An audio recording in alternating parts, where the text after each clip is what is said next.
नमस्कार दोस्तों, मैं वीरू सर आपका स्वागत करता हूं अपने YouTube चैनल जीनियस कोचिंग 12 पर। और हम लोग नंबर सिस्टम पढ़ रहे थे और नंबर सिस्टम में यूनिट डिजिट में आपको पढ़ा रहा था और यूनिट डिजिट में मैंने कुछ डिजिट के आपको समझा दिए थे। ठीक है, तो जो बाकी का पार्ट बचाता है उसका मतलब जो नेक्स्ट है उसको अब देखते हैं और उसको डिस्कस करते हैं। ठीक है भाई, तो आप मुझे बताइए मैंने किस किस अंक के बारे में बताया था कि यूनिट डिजिट के बारे में अगर बात करें तो मैंने कुछ अंक आपको डिसाइड करके बताया। कौन कौन से अंक बता दिए थे? एक 0 बताया था, एक 1 बताया था, 5 बताया था और 6। तो बताया था कि ये नंबर होते हैं, तो इन नंबरों का कैसा निकलता है? सेम, मतलब 0 का 0, 1 का 1, 5 का 5, 6 का 6 निकलता है। दूसरी प्रॉपर्टी मैंने आपको 4 और 9 के लिए बताई थी। तो इनके लिए मैंने बताया था कि ये ऐसे समझ लो कि ये परफेक्ट डिजिट है। तो 4 और 9 के लिए हम पावर में इवन और ऑड चेक कर लेते हैं। इवन और ऑड चेक करोगे तो ये 2 होती है और ये कितनी भी पावर लिखी हो उसे इतने में कन्वर्ट करके ले आओ, आसानी से आंसर आ जाएगा। मैं कुछ सवाल लिख रहा हूँ, 2 3 7 8 बचा था तो उसमें मैंने 1 2 बातें समझा दी थी। 2 3 7 8 के लिए क्या बताया था कि यदि किसी भी संख्या का इकाई अंक अगर 2 3 7 8 है, यदि अगर किसी की यूनिट डिजिट अगर 2 3 7 8 है तो वो नंबर कभी भी परफेक्ट स्क्वायर नहीं होगा। वो नंबर कभी भी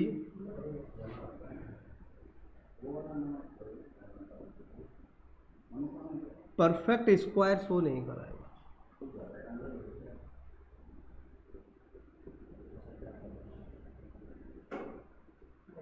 ठीक है भाई, ये इतनी बातें मतलब नहीं बताएंगे, यहाँ तक मैंने आपको बता दिया था। अब इससे आगे हम लोग बढ़ते हैं। अब बताया था कि 2 3 7 8 को कैसे हल करते हैं, हल करने का तरीका देखते हैं। फिर उसके बाद हम आज पढ़ेंगे रिमाइंडर थ्योरम, फिर पढ़ना स्टार्ट। ठीक, तो जो जनरल सी बात थी मैंने बताया था कि सबसे पहले काम क्या है कि आप संख्या का इकाई अंक देखें।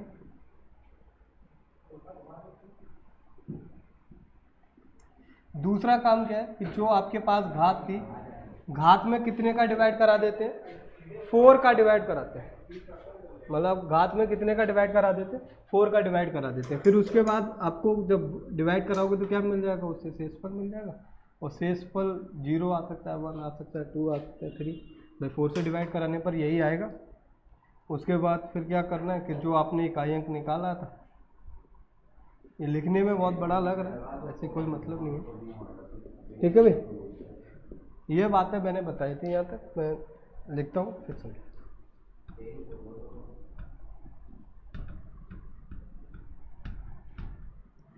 जैसे एक सवाल को लेते हैं।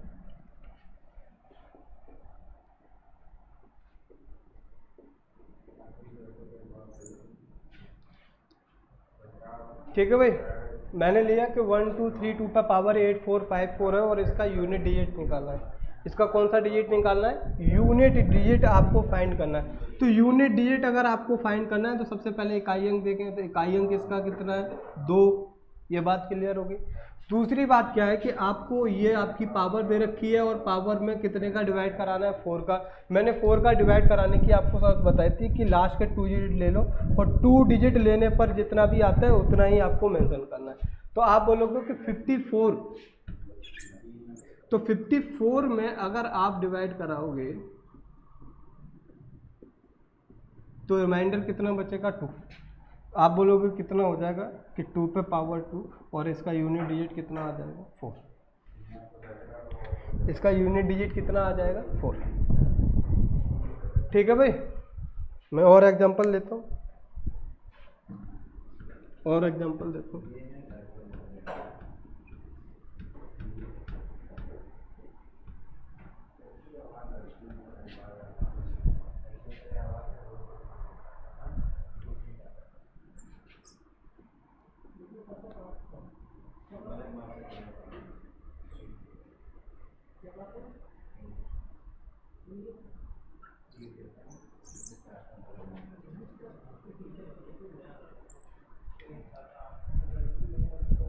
ठीक है, देखो 1233 लिखा है और इस पर पावर लिखा है 87358 और आपको बताना है कि इसकी यूनिट डिजिट कितनी होगी। तो आप यूनिट डिजिट कैसे निकालोगे, इसका इकाई अंक देख लो कितना है, 3 है। आप क्या बोलोगे, लास्ट 2 डिजिट में डिवाइड करा दो।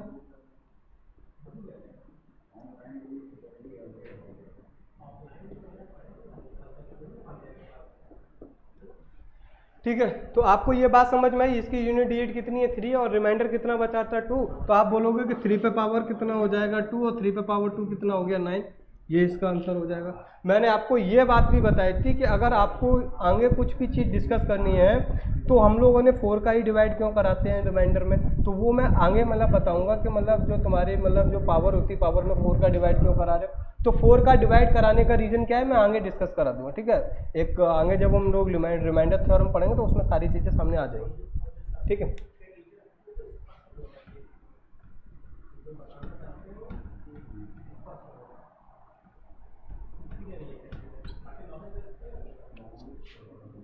जैसे एक और एग्जांपल ले लेते हैं।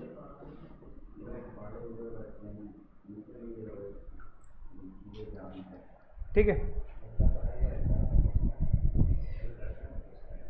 अब बात क्या है कि 1458 अगर लिखा है 34547 है और मुझे इसमें यूनिट डिजिट बताना है, तो यूनिट डिजिट कैसे बताएंगे, इसके यूनिट डिजिट कितनी है 8 है और इसमें 47 में ना डिवाइड करा दो, तो रिमाइंडर आपका कितना बचा 3। आप बोलोगे कि 8 पे पावर कितनी हो जाएगी 3 हो जाएगी, तो आप बोलोगे 8 का कितनी बार मल्टीप्लाई कराते हैं 3 बार कराते हैं, 512 हो जाएगा। इसका यूनिट डिजिट कितना आएगा 2। यही सवाल का आंसर होगा। ठीक है भाई,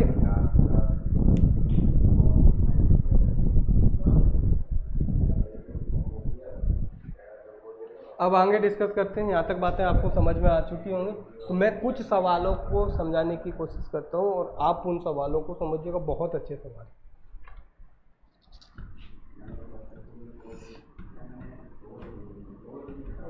मैं कुछ सवाल लिख रहा हूँ और आप उन सवालों के आंसर बताइए। ठीक है,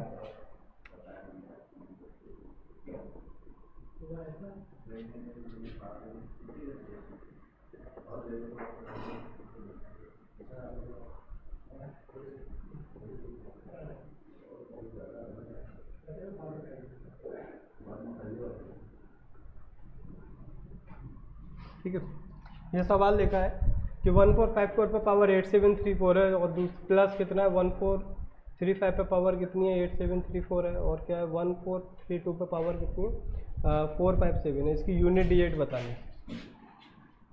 क्या फाइंड करना है, यूनिट डिजिट बताओ कि यूनिट डिजिट क्या है। ठीक है, निकालिए भाई।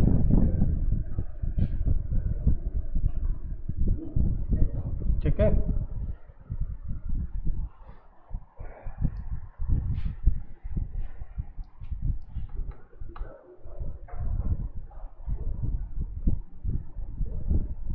चलिए देखो आंसर डिस्कस करते हैं, समझिए भाई।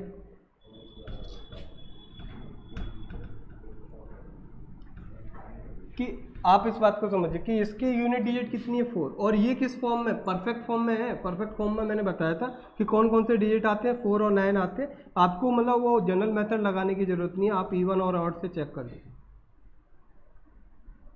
यहाँ कितना ले लो 2 और इधर कितना ले लो 1, तो ये देखो कैसा है, ऑड नंबर है कि नहीं। अगर ऑड नंबर है तो इसका मतलब 4 पे पावर कितना हो जाएगा 1 हो जाएगा। अब देखो 5 पे पावर चाहे जितनी भी हो उसका 5 ही होता है, प्लस अब तीसरे की बात करते हैं तो इसका यूनिट डिजिट कितना है 2। अब बात आती है इस पर पावर कितनी आएगी वो चेक कर लेते हैं। तो आप क्या करो, लास्ट 2 डिजिट में 4 का डिवाइड करा दो और लास्ट 2 डिजिट में 4 का डिवाइड कराओगे तो देखो कितना आया, तो रिमाइंडर कितना बच रहा है 1। इसका मतलब पावर कितनी आ जाएगी 1 आ जाएगी। अब देखो कितना हो गया, ये 4 हो गया, ये 5 हो गया और ये 2 हो गया, टोटल देखो कितना हो गया 11 हो गया और 11 का यूनिट डिजिट कितना आ जाएगा 1 आ जाएगा। 11 का यूनिट डिजिट कितना होगा 1।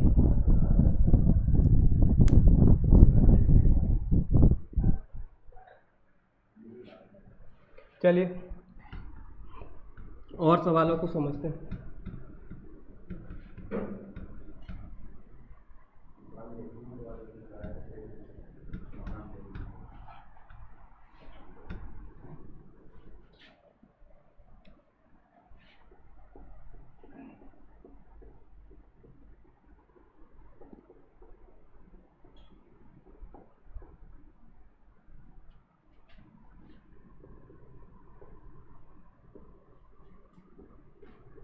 इसका यूनिट डिजिट बताओ कितना होगा। अभी रिमाइंडर थ्योरम में और भी अच्छे सवाल करेंगे तो वो आप देखिएगा, पहले इस सवाल का आंसर बताइए फिर देखिए।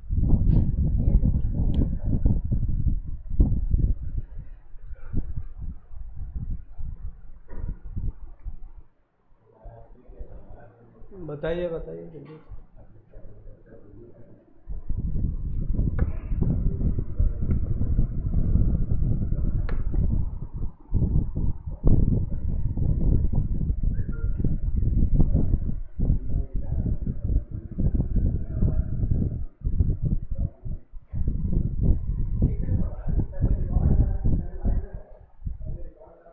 चलिए अब देखते हैं।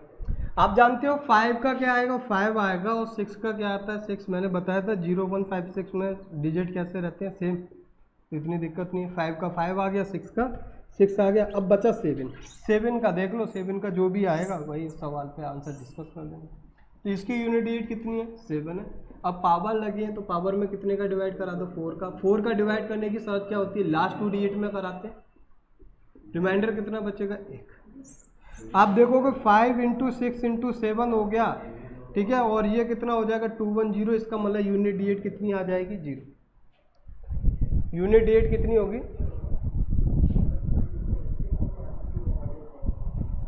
ठीक है भाई। इसका मतलब इसकी यूनिट डिजिट कितनी आएगी, 0 आएगी।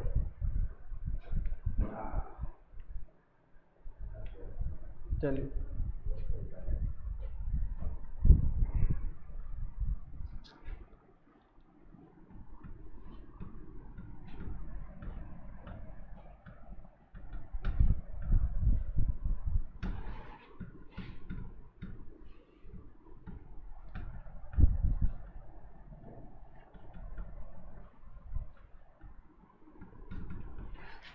इसका आंसर बताइए।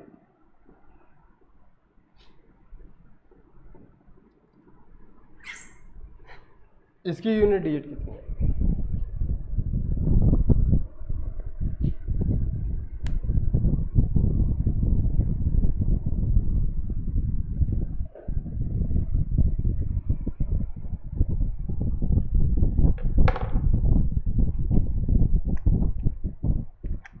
चलिए देखते हैं।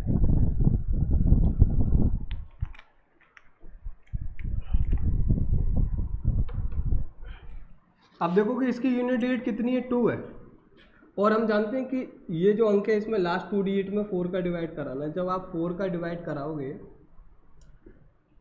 तो रिमाइंडर आएगा 0। रिमाइंडर कितना बचेगा, 0। तो कभी भी ऐसा नहीं करते कि इसके ऊपर पावर क्या लगा दें, 0। अगर आपका रिमाइंडर 4 बच जाता है, 0 बच जाता है, तो उसके लिए फिर कितनी पावर लगाएंगे, 4। इसलिए नहीं लगाते क्योंकि आप कभी भी अगर किसी के ऊपर भी पावर 0 लगा देते हो तो उसका मान कितना हो जाता है, 1 हो जाता है। और यहाँ 1 मान आना संभव नहीं है क्योंकि 2 की टेबल में चाहे जितनी बार भी अगर हम मल्टीप्लाई कराएं वहाँ कभी भी 1 आना संभव नहीं है, ठीक है। तो आप क्या करोगे कि अगर रिमाइंडर 0 आ गया तो आप 2 पे पावर कितनी लगाओगे, 4। तो बस यही एक एक्सेप्शन है कि आप समझना कि 0 1 2 3 अगर आप लिखा है तो अगर शेषफल आपका 0 आ गया तो 0 के लिए पावर कितनी लगानी, 4 लगानी, ठीक है। तो 2 पे पावर कितनी आ जाएगी, 4 आ जाएगी। 2 पे पावर 4 लगाओगे तो देखो कितना हो गया, 16 हो गया। और 16 में यूनिट डिजिट कितनी आ जाएगी, 4 आ जाएगी। अब बात आती है कि हम लोग डिवाइड 4 का ही क्यों कराते हैं।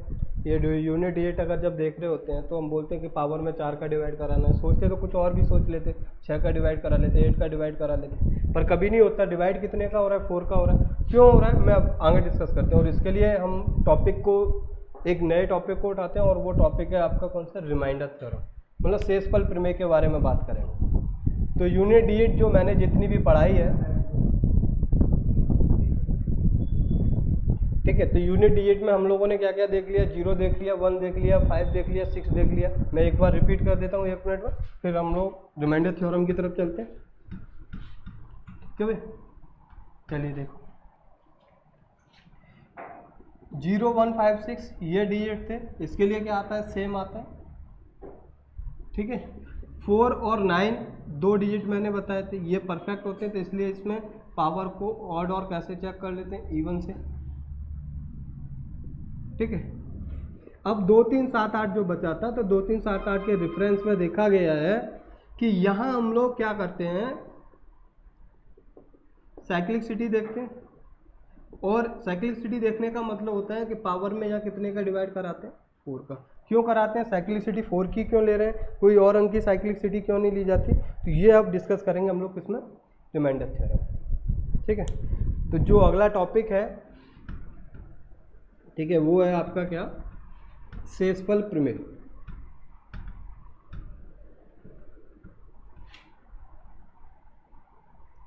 ठीक है भाई, चलो देखते हैं।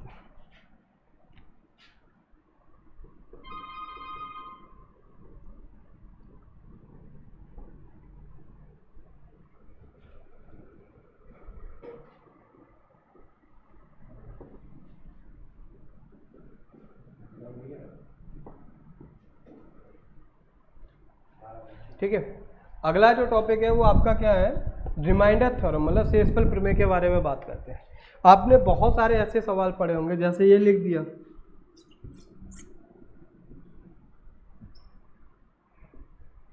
कि 48 में 5 का डिवाइड कराया जाए तो कितना रिमाइंडर आएगा। ठीक है, बहुत बड़े बड़े सवालों को हम लोग डिस्कस करते हैं, तो अभी तो बहुत छोटी सी बात है। तो आप बोलोगे कि कितने बार जाएगा, 9 टाइम्स जाएगा, कितना हो जाएगा और रिमाइंडर कितना बच जाएगा। अब होता क्या है ना कि जब भी ये सवाल होते हैं तो वो नंबर, कभी क्या होता है कि नंबर वो दे देता है, कभी नंबर नहीं देता है, या आपको क्या करेगा, डिवाइडर दे देगा या नहीं देगा, फिर एक नंबर दे देगा। मान लो वो बोलेगा कि मतलब एक संख्या थी, इतने से डिवाइड करने पर इतना शेषफल आता है, अब वो नंबर दूसरा वाला चेंज कर देगा। अब यहाँ जो कहानी स्टार्ट होती है वो होती है आपकी रिमाइंडर थ्योरम में जो सवाल बनते हैं वो होते हैं कि फैक्टर को अप करना, फैक्टर डाउन करना। और जनरली होता क्या है कि हम लोग जितने भी छोटे मोटे एग्जाम देते हैं तो उसमें जो भी सवाल आते हैं वो सवाल होते हैं फैक्टर डाउन करने वाले। ठीक है, तो मैं आपको दोनों तीनों तरह के जितने भी सवाल बनते हैं, जैसे फैक्टर अप करने वाला सवाल कैसे हल करना है या फैक्टर डाउन वाला कैसे करना है, तो जो किताबों में आपने जनरली सवाल देखा होगा या जो हम जनरली एग्जाम देते हैं तो उसमें होता है फैक्टर डाउन करने वाला। तो पहले फैक्टर डाउन करने वाला देखते हैं, फिर उसके बाद फैक्टर अप वाला सवाल देखेंगे। ठीक है, तो जैसे ये देखा होगा आपने, तो सबसे पहली इसकी जो कंडीशन है, हम जो पहले तरह के सवाल देखेंगे वो देखेंगे फैक्टर डाउन वाले। ठीक है, फैक्टर डाउन का मतलब क्या होता है, जैसे मान लो कोई भी नंबर था और वो नंबर 64 से डिवाइड करने पर 3 रिमाइंडर देता है। कितना रिमाइंडर दे देता है, 3 रिमाइंडर देता है। ठीक है, अब आपसे बोल देगा कि बताओ उसी नंबर को 4 से डिवाइड करने पर कितना रिमाइंडर देगा।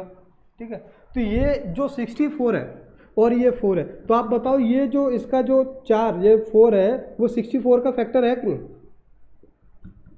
भाई। अगर 64 को अगर तोड़ोगे तो उसमें 4 इंक्लूड होगा। अब ये 64 से छोटा है ना, तो छोटे का मतलब हो गया कि हमने फैक्टर को क्या कर दिया, डाउन कर दिया। फैक्टर डाउन कर दिया तो फैक्टर डाउन करने पर कंडीशन कुछ और मिलेगी और फैक्टर अप करने पर कंडीशन कुछ और आएगी। ठीक है, तो अभी जो पहली तरह के जो सवाल हैं तो हम उन सवालों में देखेंगे कि फैक्टर डाउन करना, मतलब फैक्टर डाउन अगर हो, फैक्टर डाउन का मतलब है जैसे ये 128 लिखा है, अगर वो बोल देता कि हम 64 ले लें, 64 से डिवाइड करने पर कितना आएगा, तो ये जो दूसरी संख्या है पहली संख्या से हमेशा छोटी होगी और वो उसका मतलब क्या होगा, गुणज होगा। अगर वो गुणज है और उससे छोटी है तो ये समझ लेना कि वो सवाल किस तरह की कैटेगरी में है, फैक्टर डाउन की कैटेगरी में। अगर फैक्टर डाउन है तो सवाल बहुत आसान होता है, फैक्टर अगर अप होता है तो सवाल थोड़ी सी दिक्कत करता है। तो उसके लिए पहले फैक्टर डाउन वाले देख लेते हैं। तो जैसे एक सवाल लेते हैं, समझिएगा,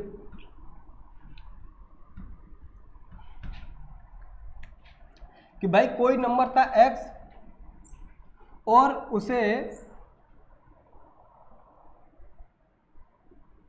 81 से डिवाइड करने पर आपका रिमाइंडर बचता है 10।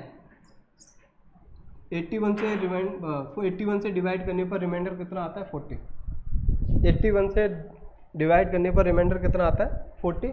तो अब आपको बताना है कि यदि इसी नंबर को 27 से अगर डिवाइड किया जाए तो रिमाइंडर कितना आएगा।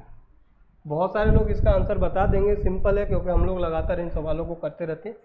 तो अगर मैं फिर से बोल देता हूँ सवाल को कि अगर कोई संख्या थी, उस संख्या को 81 से भाग देने पर 40 शेष बचता है, यदि उसी संख्या को 27 से भाग देने पर कितना शेषफल बचेगा, ये आपको बताना है। ठीक है भाई, चलिए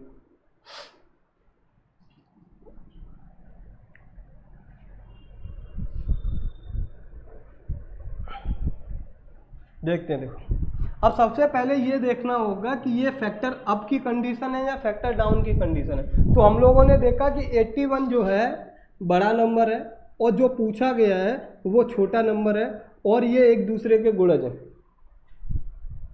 ठीक है, अरे भाई ये 9 से कट जाएगा, ये भी 9 से डिवाइड हो जाएगा, पर ये एक दूसरे के कैसे, मतलब ये आसानी से क्या कर सकते हैं, काट देंगे। ठीक है, मतलब डिवाइड हो जाएंगे। अब देखो ये अगर छोटा हो गया तो इसका मतलब है ये कंडीशन है फैक्टर डाउन की। फैक्टर डाउन मतलब ये नंबर कैसा है, छोटा है। अब मुझे क्या करना है, अगर ये इसका गुणज है तो हम किसी की तरफ ध्यान नहीं देंगे और हम सीधा किसकी तरफ चले जाएंगे, शेषफल की तरफ। शेषफल की तरफ आप जाओगे कि अगर 27 को अगर हम 40 में डिवाइड करें तो 1 टाइम जाएगा और रिमाइंडर कितना बचेगा, 13। तो आप बोलोगे कि यदि उसी संख्या को अगर मैं 13 से विभाजित करता तो उसका शेषफल कितना आ जाता, सॉरी 27 से विभाजित करता तो शेषफल कितना हो जाता, 13 आ जाता। शेषफल कितना आता है, 13 आता है।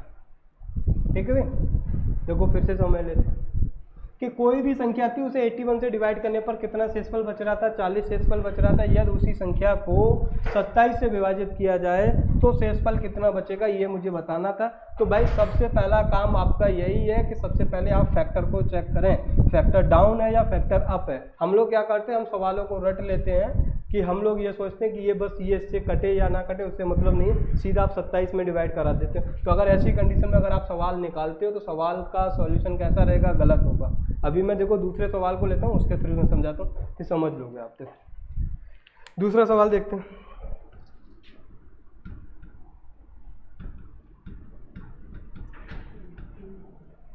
यदि किसी संख्या को 40 से डिवाइड करने पर 13 शेषफल बचता है, मतलब 40 से भाग देने पर कितना शेष बचता है, 40 से भाग देने पर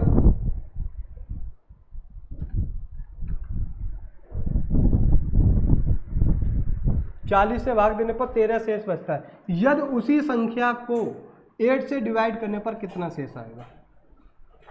ऐसा नहीं निकालना, मतलब बहुत आसान है, मतलब हम लोग जनरली सवालों को निकालते रहते हैं। मेरा यहाँ समझाने का जो मेन मोटो है वो ये है कि हम लोग ये जरूर चेक करें कि ये फैक्टर अप है या फैक्टर डाउन है। ये फैक्टर अप है या फैक्टर क्या है, डाउन है। उसका रीजन ये है कि भाई अभी आगे सवाल थोड़े से अच्छे सवाल आएंगे तो आप समझ नहीं पाओगे, आप समझ नहीं पाओगे कि मतलब सवाल कैसे हल करना है। तो देखते हैं, देखो अब देखो 40 बड़ा है और 8 कैसा है, छोटा है। 8 कैसा है, छोटा है। तो आप बोलोगे कि ये कंडीशन फैक्टर डाउन की है।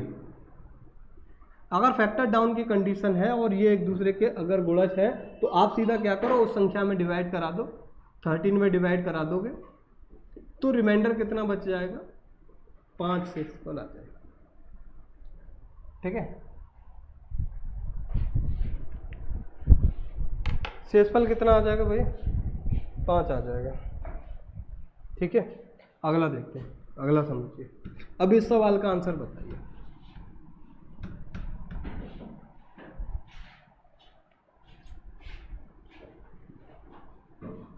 यदि किसी संख्या को 36 से डिवाइड करने पर 12 शेष बचता है, मतलब 36 से विभाजित करने पर कितना शेष बचता है, 12 शेष बचता है। तो उसी संख्या को 8 से विभाजित करने पर कितना शेष बचेगा, ये मुझे बताना है।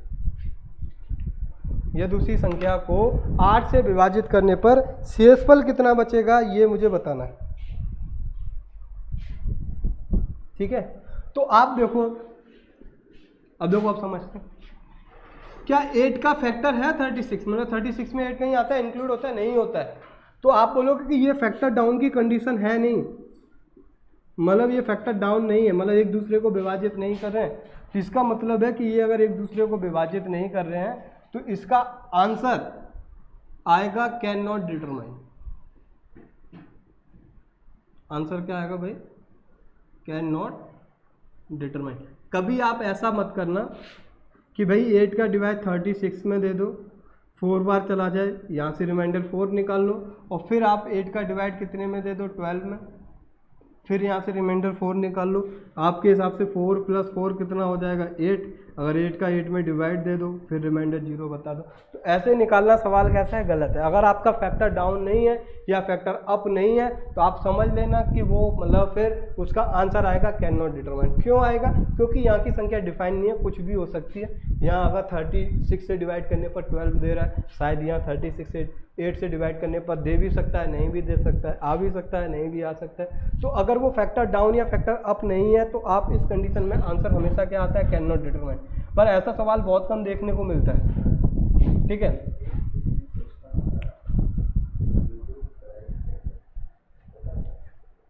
ठीक है भाई।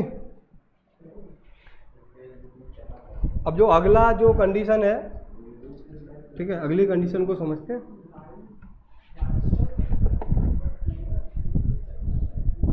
ठीक है, अगला जो है, अगला हम समझते हैं अगला क्या है, और अगले को हम बोलेंगे फैक्टर ऑफ कंडीशन। ठीक है, और इसके बारे में हम लोग डिस्कस करेंगे नेक्स्ट सेशन में। ठीक है, अगर आपको वीडियो अच्छी लगी हो लाइक करें, शेयर करें, और न्यू लोग अगर चैनल पे हमारे पे आए हुए हैं तो वो चैनल को सब्सक्राइब कर लें और बेल आइकन जरूर दबा दें। ठीक है भाई, धन्यवाद।